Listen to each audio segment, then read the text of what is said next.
हे ऋषि अगस्त्य पुलस्त्य नारद सुख सनंदन सनत जी क्रतु अंगिरा गौतम पुलह जैमिनी पराशर व्यास जी।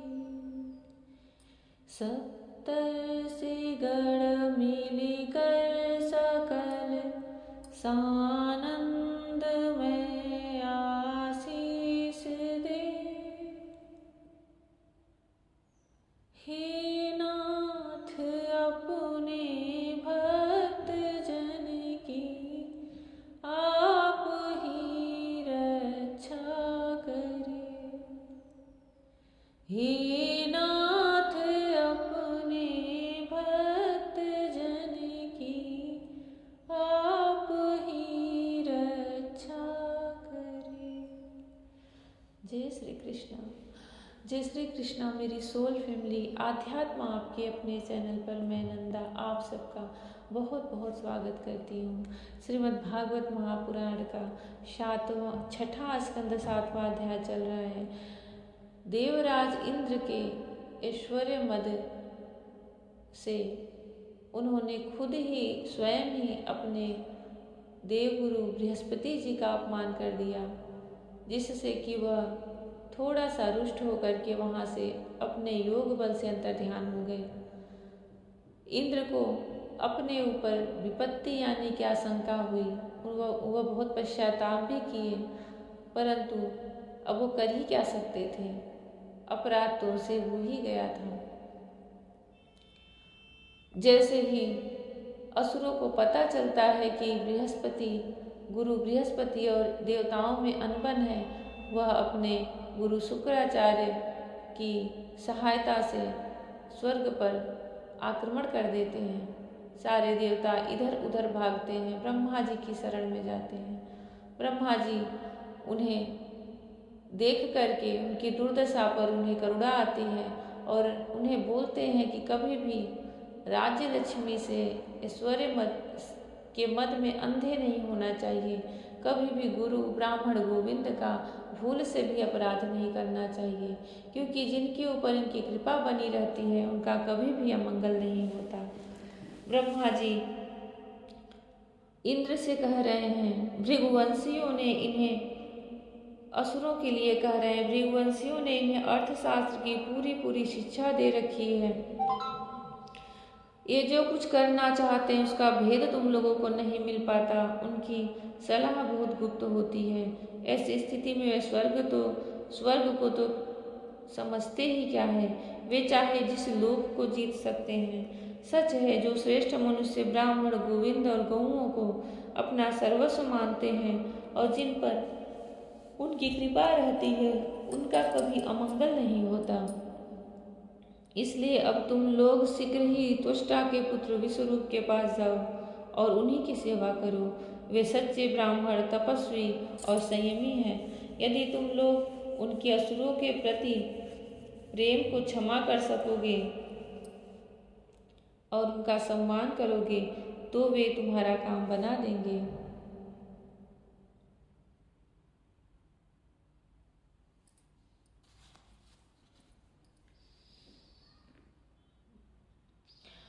श्री सुखदेव जी कहते हैं, परीक्षित, जब ब्रह्मा जी ने देवताओं से इस प्रकार कहा तब उनकी चिंता दूर हो गई। वे त्वष्टा के पुत्र विश्वरूप ऋषि के पास गए और उन्हें हृदय से लगाकर यूं कहने लगे। देवताओं ने कहा,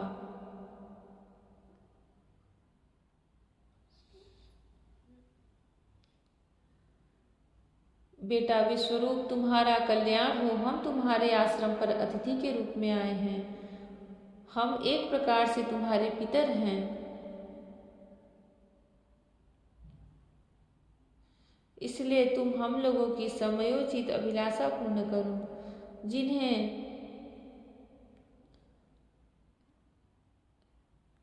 जिन्हें संतान हो गई हो, उन सत्पुत्रों का भी सबसे बड़ा धर्म यही है कि वे अपने पिता तथा अन्य गुरुजनों की सेवा करें। फिर जो ब्रह्मचारी हैं उनके लिए तो कहना ही क्या है। वत्स, आचार्य वेद की, पिता ब्रह्मा जी की, भाई इंद्र की और माता साक्षात पृथ्वी की मूर्ति होती है। इसी प्रकार बहिन दया की, अतिथि धर्म की, अभ्यागत अग्नि की और जगत के सभी प्राणी अपने आत्मा की ही मूर्ति आत्मस्वरूप होते हैं।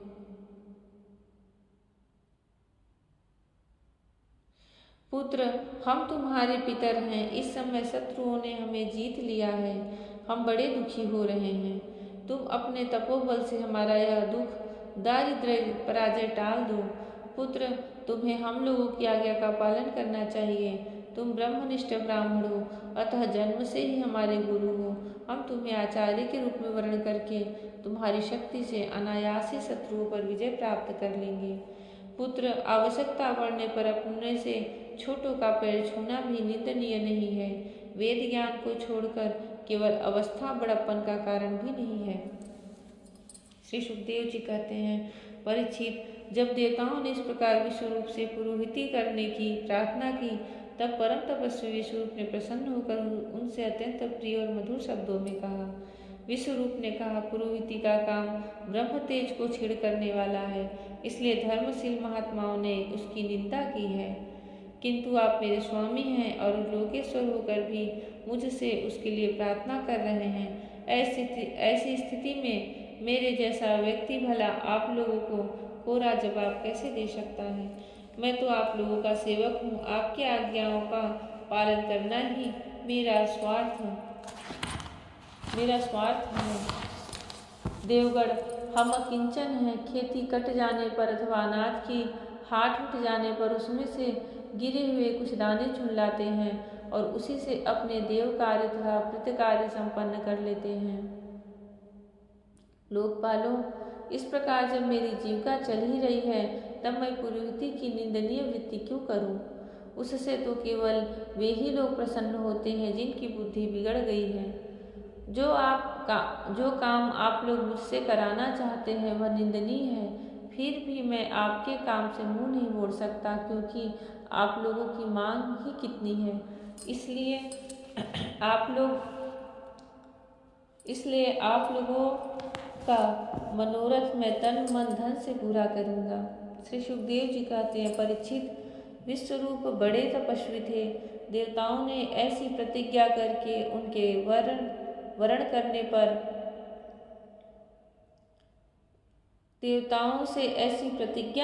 उनके वरण करने पर वे बड़ी लगन के साथ उनकी पुरोहिती करने लगे।